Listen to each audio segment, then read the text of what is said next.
Did you know that Abraham, the father of nations, had a third wife whose story has been largely erased from the pages of history? Most people are familiar with Sarah, and some might even know about Hagar, but few have ever heard of Keturah, the woman who gave Abraham 6 more sons after Sarah's death. But who was Keturah really, and why is her legacy so often overlooked? What if I told you that her descendants played a pivotal role in shaping the world as we know it today? The truth about Keturah's life and her children is far more complex and powerful than most realize. Could it be that her bloodline holds hidden connections to nations and people whose influence is still felt across the globe? The fascinating part of this story is that for centuries, Keturah's role has been shrouded in mystery, yet her impact cannot be denied. What is it that the Bible has left unsaid, and why have her descendants remained in the shadows? As we peel back the layers of this lesser-known chapter in Abraham's life, you'll discover how the children of Keturah helped shape the destiny of nations. Prepare to uncover truths that challenge everything you thought you knew about Abraham's legacy and the true breadth of his influence. Are you ready to uncover the forgotten history? To truly understand the impact of Keturah's descendants, you must first dive into the depths of her story. It's more than just a story.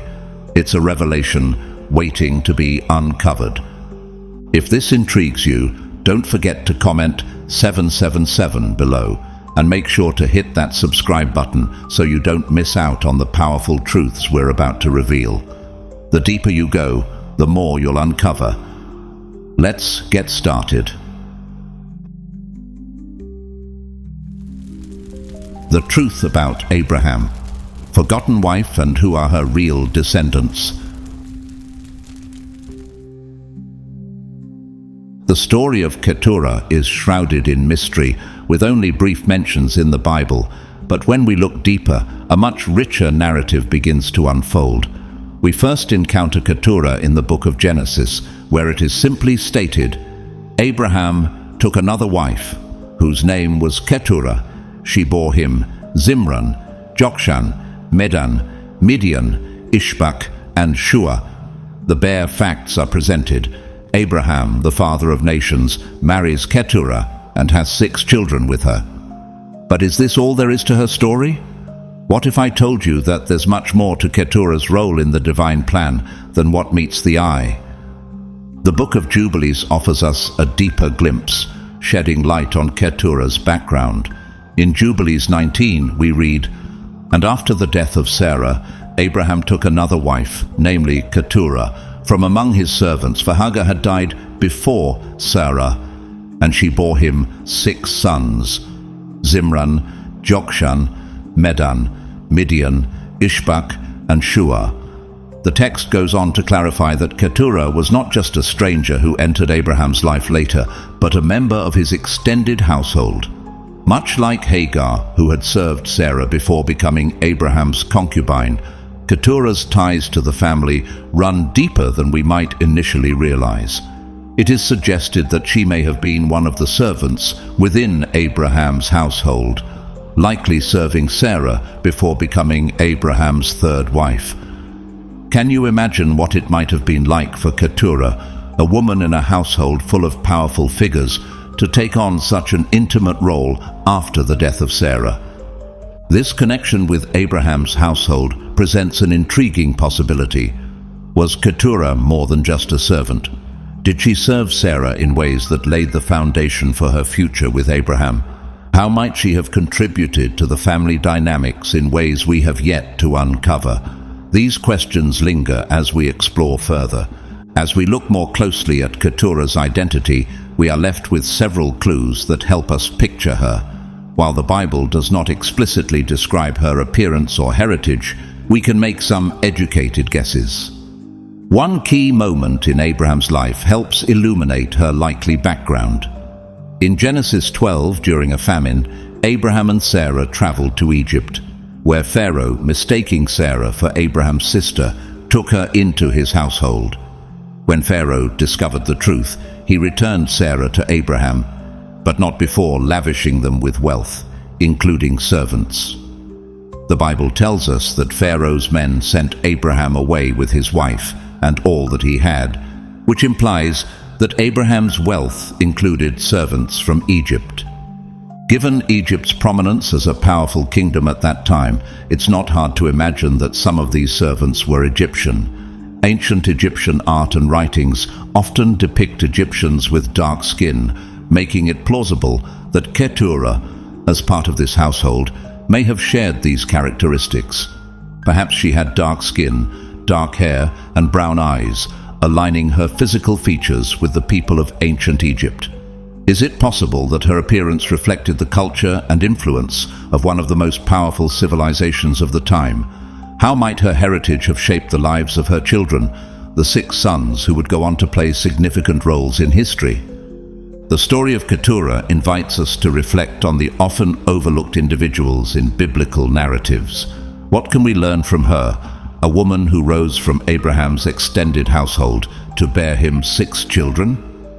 How did her presence in Abraham's life impact the future of the nations? The mystery of Keturah is not just a question of her lineage, but of the divine purposes fulfilled through her, purposes that continue to ripple through history today. And perhaps, as we uncover more about her, we might begin to see ourselves in her story, understanding how every part of God's plan, even the seemingly quiet chapters, has a profound and lasting impact on the world. The narrative surrounding Abraham's household and his marriages continues to unravel layers of mystery, particularly when we consider the role of his servants. A notable example of this is Hagar, the Egyptian servant who played a pivotal role in the birth of Abraham's first son, Ishmael. We know from the Bible that Hagar was no ordinary servant. She was an Egyptian given to Abraham by Sarah, Abraham's wife, when Sarah herself was unable to bear children. The Bible states, "Now Sarai, Abram's wife, had borne him no children. She had a female Egyptian servant whose name was Hagar, and Sarai said to Abram, 'Behold now, the Lord has prevented me from bearing children. Go into my servant. It may be that I shall obtain children by her.' And Abram listened to the voice of Sarai."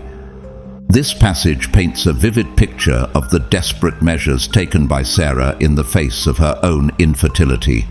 It was a deeply significant moment, one where Sarah's decision to give Hagar to Abraham would change the course of their family's history. Hagar, an Egyptian servant, became a central figure in Abraham's legacy. She bore him a son, Ishmael, who would later become the father of a great nation. But her story leaves us with a crucial question.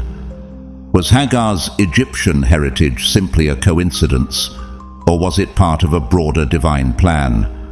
What if Keturah's story echoes this same pattern?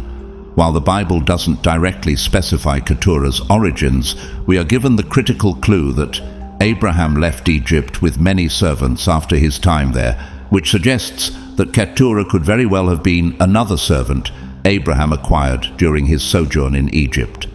We know that Egypt was a rich and diverse land, and it stands to reason that Abraham, like many of his contemporaries, would have brought servants from Egypt into his household. Considering that Hagar, the mother of Ishmael, was explicitly described as Egyptian, could Keturah also have had similar roots? The possibility remains tantalizing, especially when we recognize the recurring theme of Egypt in Abraham's life. After all, Egypt was not just a place of refuge for Abraham during the famine. It was a land of great influence, and the relationships formed there had a lasting impact on his lineage. Could it be that Keturah, like Hagar, came from Egypt or its surrounding regions, tying her to the same ancient and powerful culture that influenced so much of Abraham's life? Moreover, throughout history, various church fathers and later traditions have speculated on Keturah's origins. One notable figure, St. John Chrysostom, suggested that Keturah might have been from Ethiopia or Kush, regions located south of Egypt. This hypothesis stems from the names of Keturah's sons, which some interpret as being linked to areas in Africa. Names like Midian and Medan are sometimes associated with regions that would be considered to the south of Egypt, and this has led to interpretations that suggest Keturah's ancestry may have been tied to Africa, perhaps even further south than Egypt itself.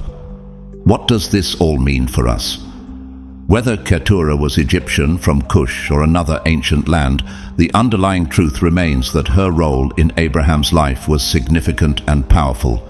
Could it be that Keturah's bloodline, whether Egyptian or Ethiopian, was part of a greater divine plan, preparing the world for the nations that would emerge from her sons? How do her descendants fit into the larger tapestry of God's promises to Abraham? Could the nations that came from Keturah, like those that came from Hagar, play a role in the unfolding of God's ultimate plan for the world? The mystery of Keturah continues to captivate, inviting us to consider the deep connections between Abraham's family and the nations that would rise from his loins. Perhaps like so many other figures in the Bible, her story teaches us that no person's legacy is ever truly lost, and that God's plans are often bigger than we can see. As we reflect on her role, we are reminded of the many layers of history that connect us all, and how every person, whether named in the Bible or not, has a place in God's grand story.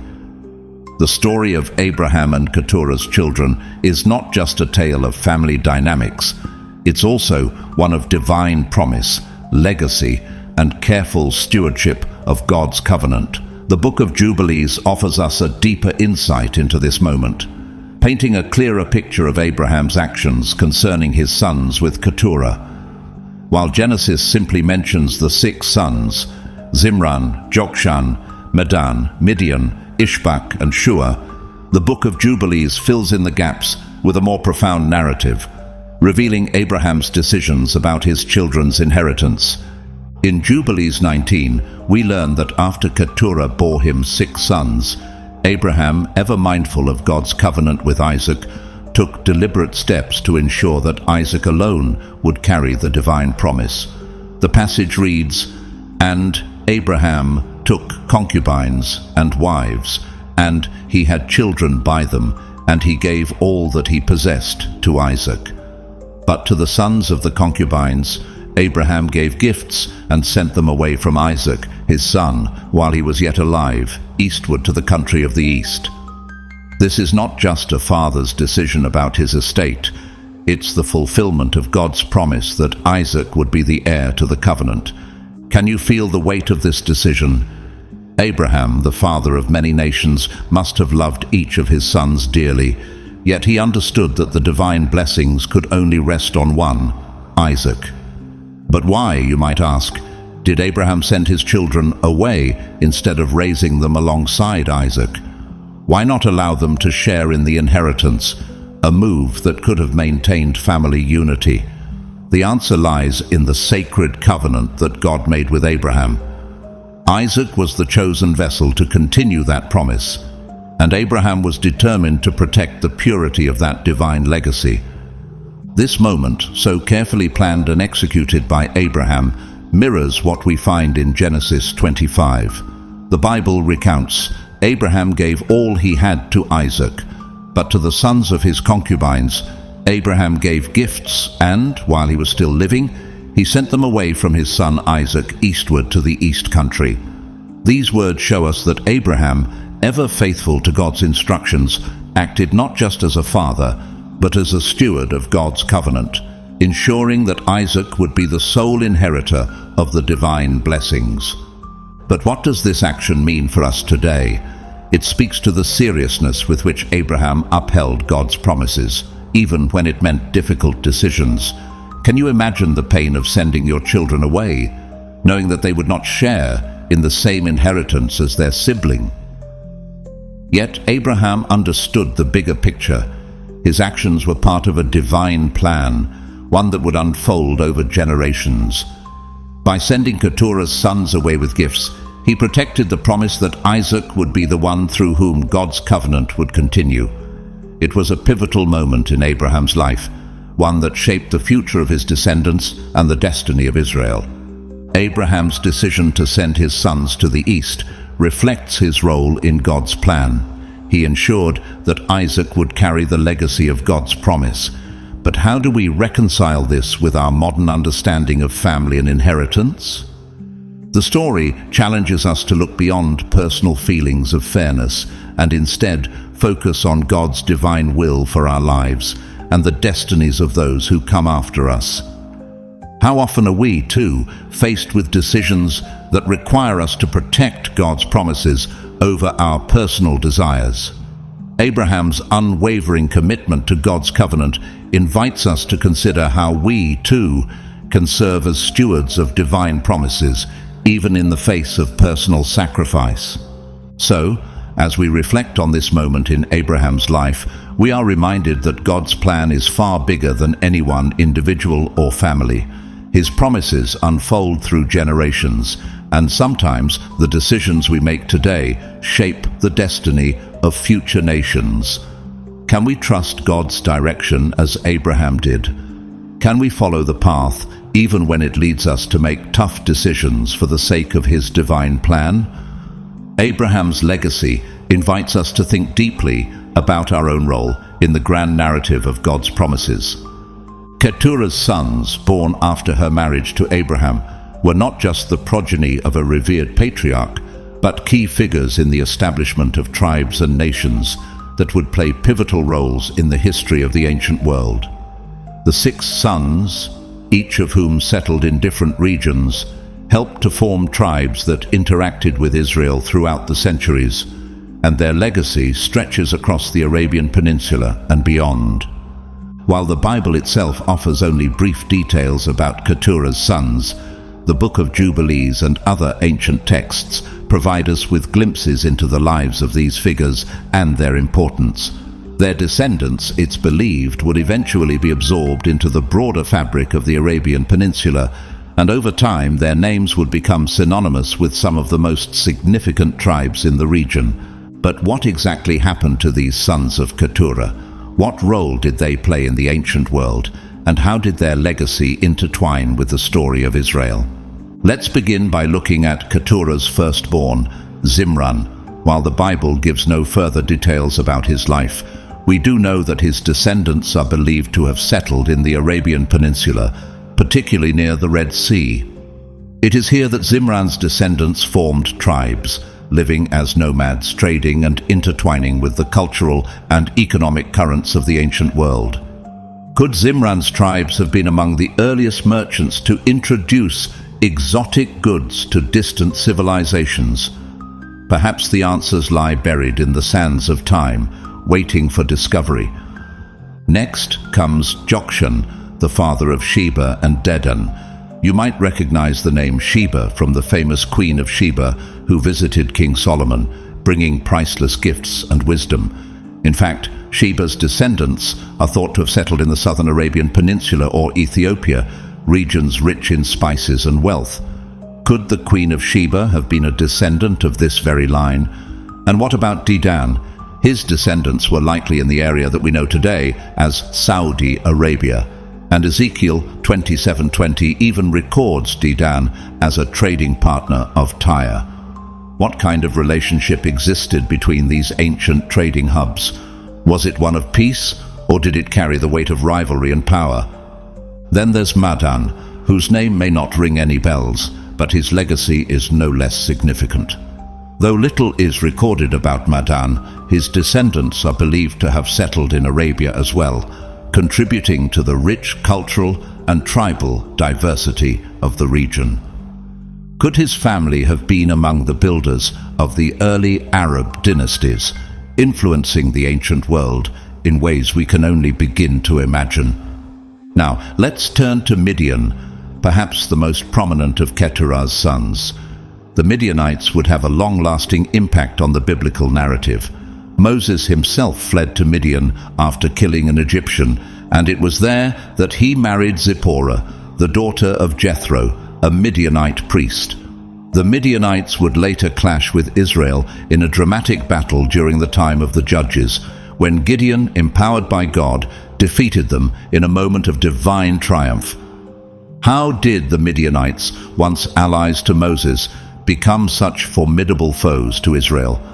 And what secrets of early metalworking and trade did the Midianites hold, as suggested by archaeological findings linking them to early metal working in the region?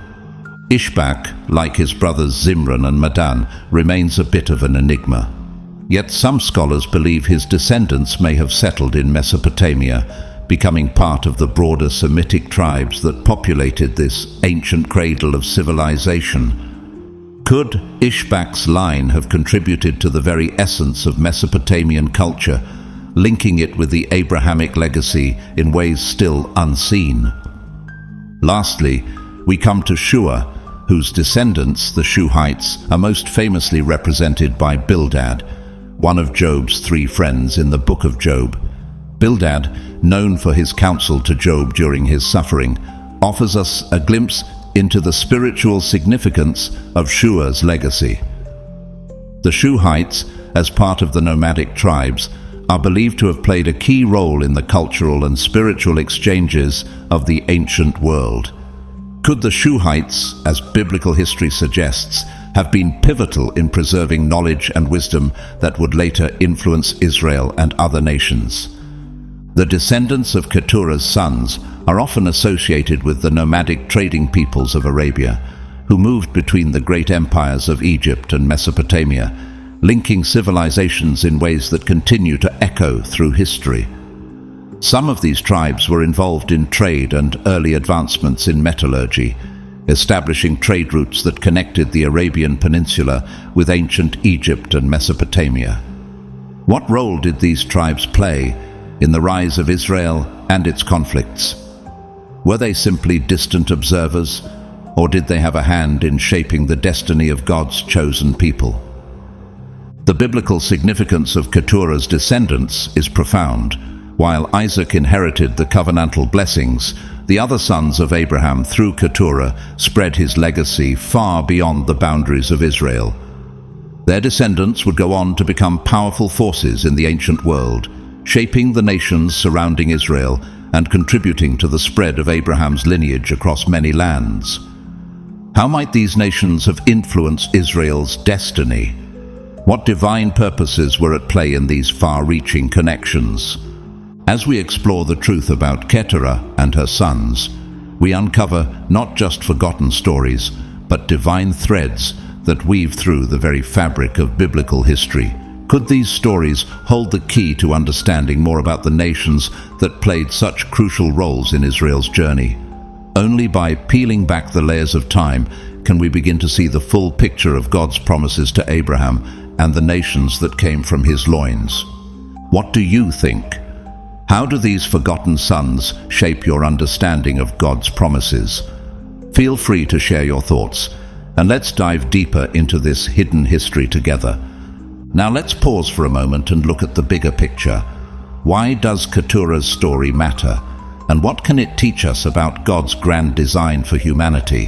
While Keturah may not be as widely recognized as figures like Isaac or Ishmael, her story holds deep significance in the grand narrative of the Bible. The 6 sons she bore for Abraham didn't just vanish into the background. They went on to establish tribes, nations, and cultures that would play pivotal roles in the history of the ancient world, influencing regions across Africa and Arabia. Keturah's seemingly secondary role in Scripture is a powerful reminder that God's plan encompasses all people, even those who may seem peripheral or insignificant. The impact of her descendants reached far beyond what anyone could have expected, contributing to the spread of Abraham's legacy and the fulfillment of God's promises to him. Keturah's story offers much more than just the birth of nations. It reveals deep theological insights into God's plan for humanity, his use of unexpected individuals, and his willingness to fulfill promises in ways that defy human expectations. Let's continue to uncover the richness of this narrative. First, it's important to recognize that Keturah's role in the Bible is more than just being a wife and mother. She is a pivotal figure in the continuation of God's promises to Abraham. While the focus of many biblical teachings tends to be on Isaac, the son of promise, and the covenant that flows through him, Keturah's offspring remind us that God's blessings are not restricted to one line alone. Keturah's sons, through their settlements across various regions, ensured that Abraham's legacy spread beyond Israel, touching nations far and wide. This shows that God's promises of blessing and multiplication were meant to encompass many nations and tribes, not just one. Moreover, Keturah's story highlights the diversity of God's plan. When God tells Abraham in Genesis 17:4-5 that he will be the father of many nations, he is not referring only to Isaac. The sons of Keturah are the living testament of that divine promise. Each of these sons founded tribes that settled in different lands, and they had unique destinies that unfolded in ways that impacted Israel's future. This should be a reminder for us. God's blessings are not limited. Just as he used Keturah's sons to build nations, he can use any of us, regardless of our position, to fulfill his plans in ways we cannot yet see. Another fascinating aspect is Keturah's name itself. In Hebrew, her name can be interpreted as meaning incense or spice. This could symbolize something significant about her role.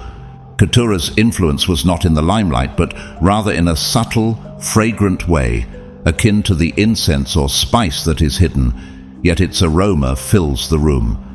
This highlights a deeper truth about God's kingdom. God uses those who may seem small or unnoticed, but whose impact is profound. Just as incense fills the room with its fragrance, Keturah's influence spread across the ancient world in ways that were subtle but powerful. We also must not overlook the importance of Keturah's relationship with Abraham.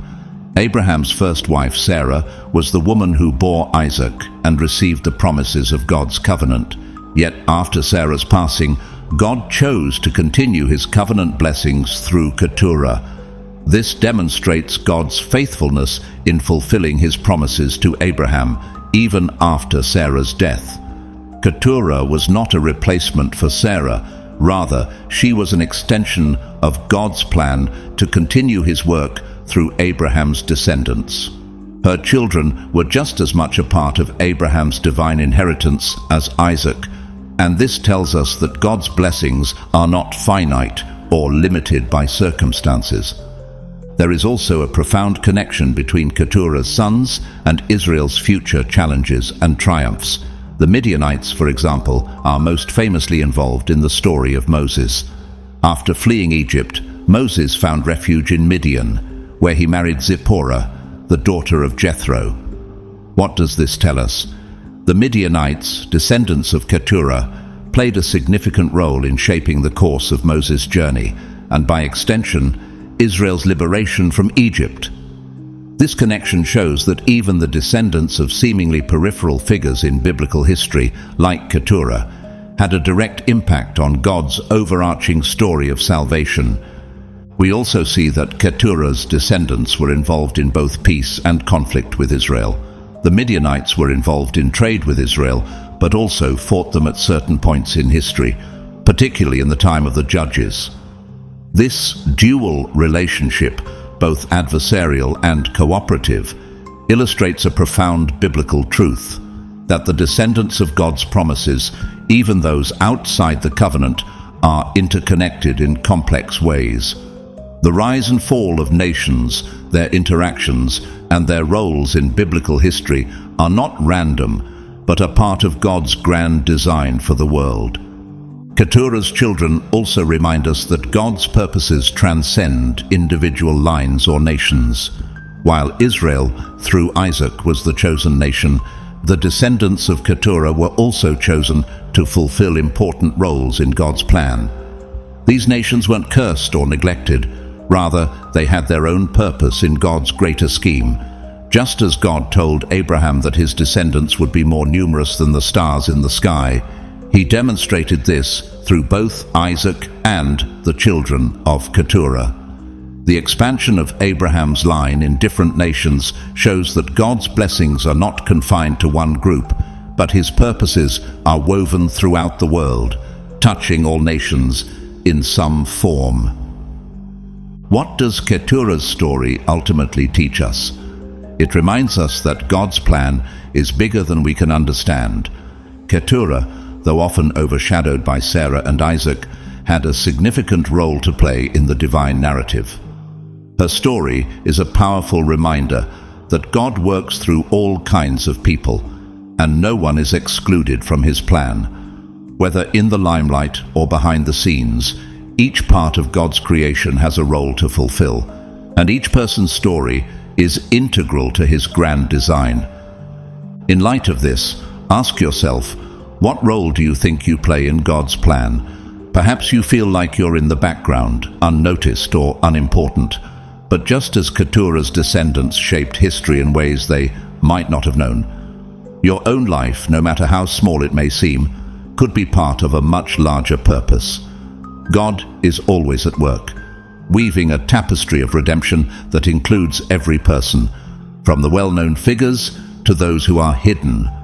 So, take a moment and reflect. How might God be using your life in ways you don't fully see yet?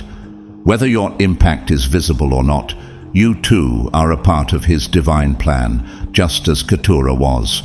When we trace the descendants of Keturah's sons today, we begin to see how these ancient tribes are not just part of biblical history, but continue to have an influence in the modern world. While we may not always recognize their names or their direct impact, the legacy of Keturah's children has shaped entire regions and peoples. Let's explore how the descendants of Keturah's sons are still present in our world today.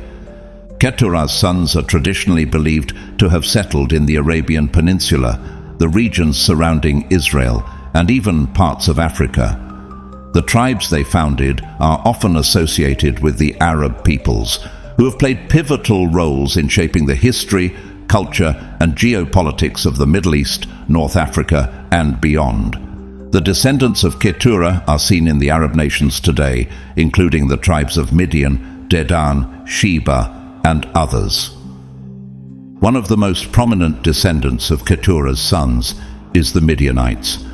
The Midianites, who were known for their involvement in early trade and metalworking, are still believed to have connections to modern-day tribes in the Arabian Peninsula. Saudi Arabia, Jordan, and Syria are all regions historically linked to the Midianites, who were both allies and adversaries to Israel in ancient times. These nations are the descendants of the very people who influenced the biblical narrative through their relationship with Moses, who fled to Midian and married the daughter of the Midianite priest Jethro. The people of Midian, as descendants of Keturah, have had a lasting impact on the spiritual and political history of the Arab world, both through peaceful trade and conflicts with Israel. Moving beyond Midian, we also find the descendants of Dedan in modern-day Saudi Arabia and the Persian Gulf. The ancient region of Dedan, mentioned in Ezekiel 27:20, was a prosperous trade hub, and its influence is felt even today. The name Dedan is still found in Dedanite tribes that historically populated the area of northwestern Arabia, which has long been home to Bedouin tribes. These tribes, descendants of Dedan, were integral to the region's commerce, culture, and expansion. Many modern Saudi Arabians, especially those from the desert tribes of the Hejaz region, can trace their roots back to these ancient peoples. The descendants of Sheba, another of Keturah's sons, have left an indelible mark on Ethiopia and the southern Arabian Peninsula. According to biblical accounts, the Queen of Sheba, who visited King Solomon, is believed to have been a descendant of Keturah's son, Sheba. The legacy of Sheba is often tied to Ethiopia, where the Solomonic dynasty claims descent from this biblical queen. The story of Sheba's visit to Solomon is an important part of Ethiopian tradition, and the Ethiopian royal family has long maintained its descent from the Queen of Sheba and King Solomon. Even today, Ethiopia is home to a diverse set of people who are thought to be the descendants of Sheba's ancient kingdom, particularly in the regions of the Abyssinian highlands. In addition to these tribes, we find the descendants of the other sons of Keturah, Zimran, Madan, Ishbak, and Shua, who likely contributed to the formation of various nomadic and semi-nomadic tribes that spread across the Arabian Peninsula and parts of Mesopotamia. These tribes played significant roles in trade, governance, and the interweaving of cultures throughout the centuries, often blending with neighboring peoples, including those from Ishmael's line, leading to the development of modern Arab nations. In modern times, the legacy of these ancient tribes continues to shape the identity of the Arab world, with descendants of Keturah's sons contributing to the cultural, spiritual, and economic fabric of nations from the Middle East to North Africa. The Arab people, spread across countries such as Saudi Arabia, Jordan, Iraq, Syria, Yemen, and Egypt, all share historical connections to these tribes. Their languages, traditions, and cultures carry the imprint of the diverse tribes descended from Keturah's sons, whose interactions with Israel and surrounding nations are part of the larger biblical story. In modern geopolitical terms, we can see how the legacy of Keturah's descendants lives on in the Arab nations of today, where a rich and complex history continues to unfold. From the ancient trading routes that connected Arabia with Egypt and Mesopotamia, to the modern economic and political power of the Arabian Peninsula, the descendants of Keturah's sons still shape global affairs. Keturah's story serves as a powerful reminder of the divine providence that transcends generations. Even though Keturah herself is often forgotten or overshadowed in the biblical narrative, her descendants are part of a vast and continuing legacy that spans centuries and continents. God's promises to Abraham that he would be the father of many nations are fulfilled not just through Isaac, but through Keturah's line as well, revealing that his plan for humanity is far-reaching and inclusive. As we reflect on Keturah's legacy today, we are reminded that no matter how small or seemingly insignificant a role may seem, it is still part of God's unfolding story. Keturah's descendants are a living testament to God's ability to use all people, those in the forefront and those behind the scenes, to fulfill his divine purposes. Do you recognize the impact of your own life in the larger narrative of God's plan? Even if you feel you're in the background like Keturah, your influence can have a profound and lasting impact on the world. When we think about Keturah's descendants, it's natural to ask ourselves, could we be connected to them in some way? In a world where history often feels distant and unrelatable, it's profound to consider that the ancient lines of Abraham, including through Keturah, continue to shape the world today. So let's take a moment and explore how you might relate to this vast lineage. While the Bible doesn't specifically name every individual descendant of Keturah, we know that the tribes originating from her sons became part of the Arab nations spread across the Middle East, North Africa, and beyond. Is it possible that you could trace your lineage back to these ancient tribes? Perhaps you have ancestral ties to the tribes of Midian, Dedan, or Sheba. These regions are historically linked to the descendants of Keturah's sons, and their influence continues to be felt in modern cultures, particularly among the Arab people. The rich history of the Arabian Peninsula, with its ancient trade routes, religious influence, and nomadic traditions, ties back to Keturah's children. Even today, nations like Saudi Arabia, Jordan, Syria, and Yemen are home to tribes whose ancestry might connect with Keturah's offspring. Could your family history be part of that journey, stretching back thousands of years? Now, let's step back from the historical facts for a moment and think about it in a broader, more personal sense. Spiritual inheritance is just as important as biological lineage. Even if your ancestors do not hail from these ancient tribes, the story of Abraham and his descendants, including those through Keturah, is symbolic of God's promise to bless all nations through his people. Are you part of that promise?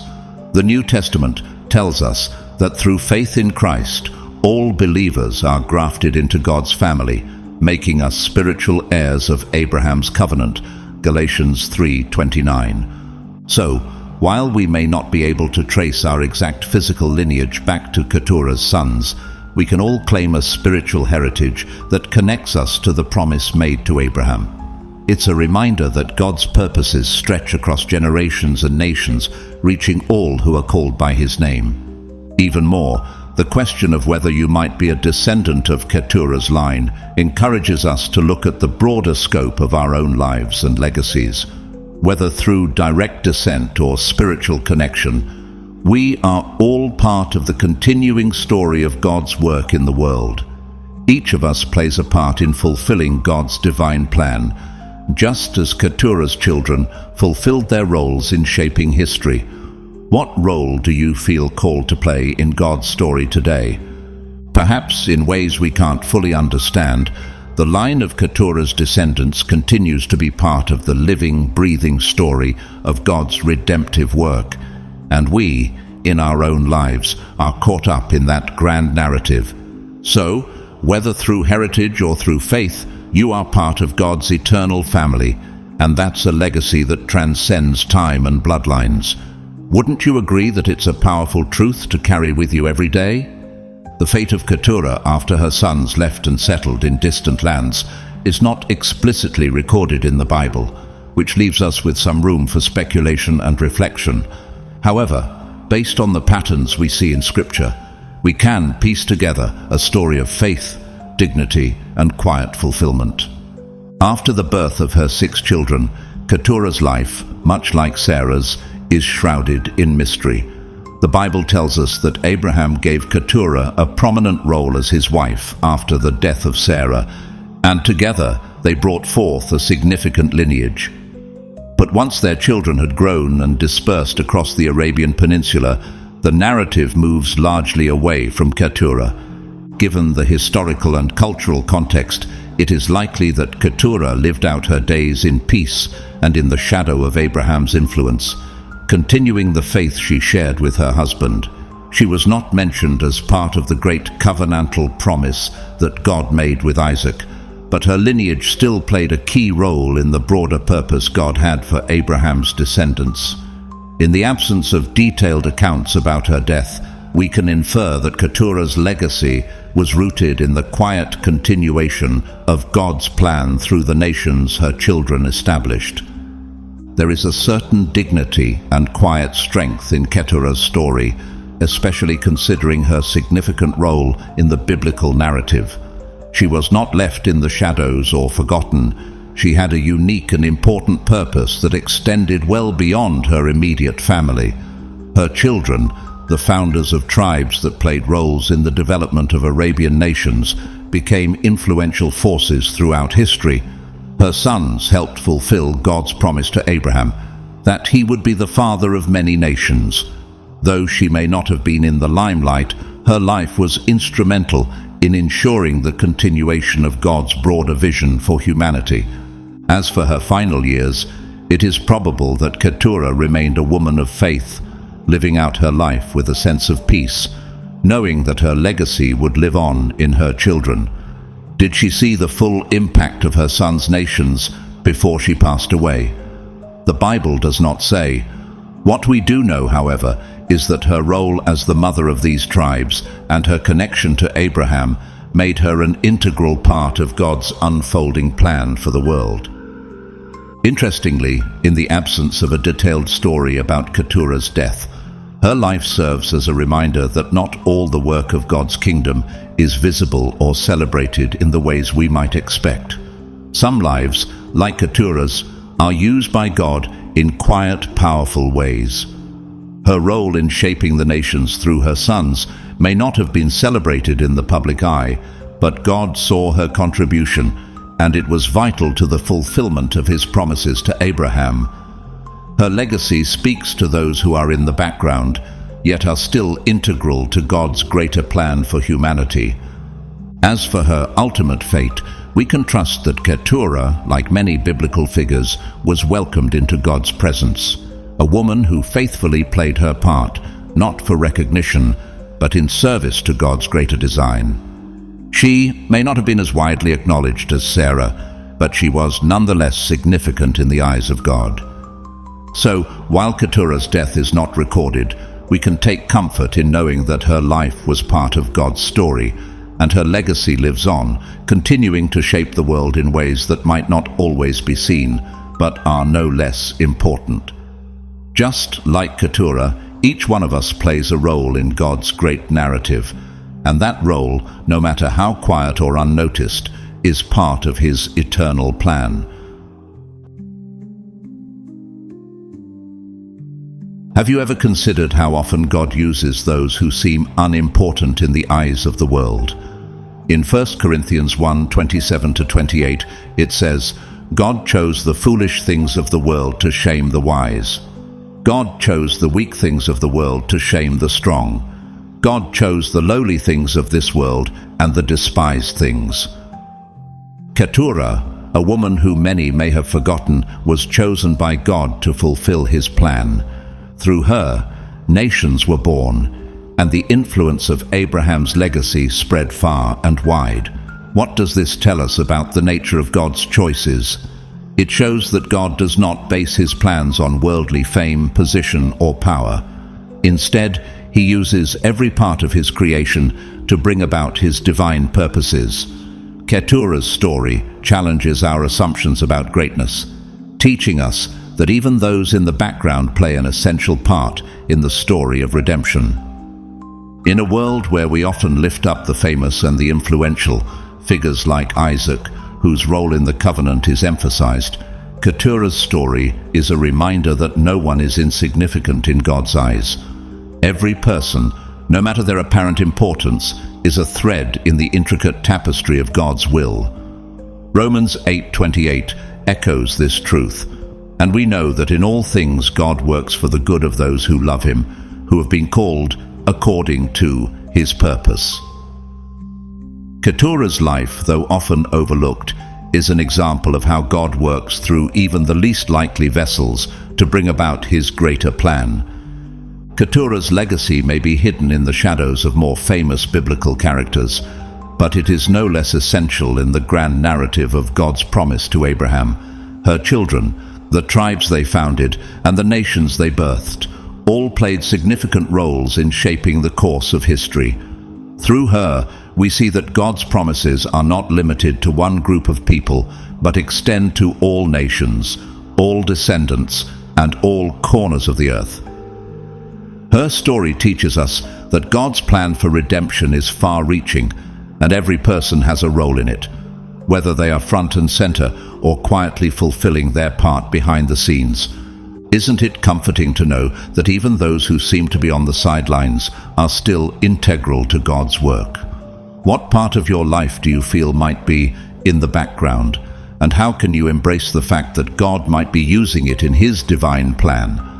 The story of Keturah encourages us to step into our roles, however hidden they may seem, knowing that we too are part of something far greater than we can see. Thank you for watching this episode of The Bible Storyteller. If you found this exploration of Keturah's story enlightening, don't forget to like, comment, and subscribe for more insights into the hidden stories of the Bible. What do you think about Keturah's legacy? Is there a part of her story that you relate to or find inspiring? Let us know in the comments below. Until next time, remember, God's plan includes everyone, even those whose names are only mentioned once. Stay blessed and keep seeking the truth hidden in His Word.